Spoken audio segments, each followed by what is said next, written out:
ایک عورت ڈاکٹر کے پاس گئی اور کہا، ڈاکٹر صاحب کوئی ایسی دوا دیں کہ اس مرتبہ میری بہو کا بیٹا ہی پیدا ہو، کیونکہ 2 بیٹیاں پہلے ہو چکی ہیں، اب کی بار تو بیٹا ہی ہونا چاہیے۔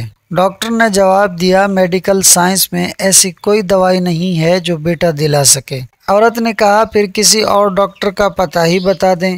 ڈاکٹر نے کہا کہ آپ نے شاید میری بات غور سے نہیں سنی۔ میں نے یہ نہیں کہا کہ مجھے دوائی کا نام نہیں آتا، میں نے یہ کہا کہ میڈیکل سائنس میں ایسی کوئی دوائی ہے ہی نہیں۔ اس پر لڑکی کا سسر بولا کہ وہ فلاں لیڈی ڈاکٹر تو بتا رہی تھی کہ۔ ڈاکٹر نے بات کاٹتے ہوئے کہا کہ یہ سب جھوٹ فراڈ ہوتا ہے۔ اب لڑکی کے شوہر نے کہا کہ اس کا مطلب پھر ہماری نسل آگے نہیں چلے گی۔ ڈاکٹر نے کہا کہ یہ نسل چلنا کیا ہوتا ہے؟ آپ کے جینز کا اگلی نسل میں ٹرانسفر ہونا ہی نسل چلنا ہے نا، تو یہ کام تو آپ کی بیٹیاں بھی کر دیں گی، بیٹا کیوں ضروری ہے؟ ویسے بھی آپ دوسرے لوگوں کی طرح عام انسان ہیں، آپ کی نسل میں ایسی کیا خاص بات ہے جو آپ کی نسل بیٹے کے ذریعے ہی لازمی چلنی چاہیے؟ سسر نے کہا کہ میں سمجھا نہیں۔ ڈاکٹر نے کہا کہ ساہیوال کی گایوں کی ایک مخصوص نسل ہے جو دودھ زیادہ دیتی ہے۔ بالفرض اس نسل کی ایک گائے بچ جاتی ہے تو پریشان ہونا چاہیے کہ اس سے آگے نسل نہ چلی تو زیادہ دودھ دینے والی گایوں کا خاتمہ ہو جائے گا۔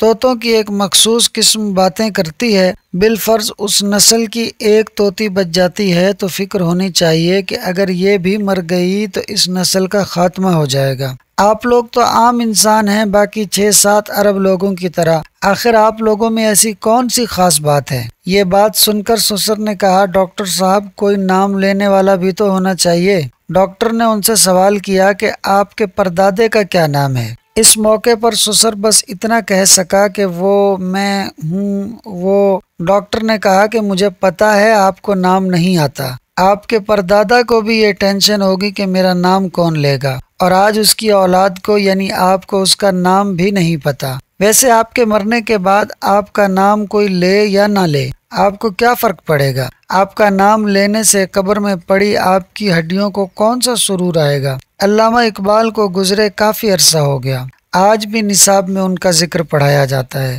گنگا رام کو مرے ہوئے کافی سال ہو گئے، لیکن لوگ آج بھی گنگا رام ہسپتال کی وجہ سے گنگا رام کو نہیں بھولے۔ ایدھی صاحب مر گئے لیکن نام ابھی بھی زندہ ہے۔ غور و فکر کیجئے، کائنات کی سب سے محبوب ترین ہستی رسول اللہ صلی اللہ علیہ وآلہ وسلم کی حیات طیبہ پر اور ان کی آل مبارک پر، جن کو اللہ تبارک و تعالی نے بیٹے عطا فرما کر واپس لے لیے اور ایک بیٹی سے نسل کو پھیلایا۔ لہٰذا بیٹی اور بیٹوں میں ہرگز فرق نہ کریں۔ بیٹا اگر نعمت ہے تو بیٹی رحمت ہے۔ اللہ پاک عقل عطا فرمائے، آمین۔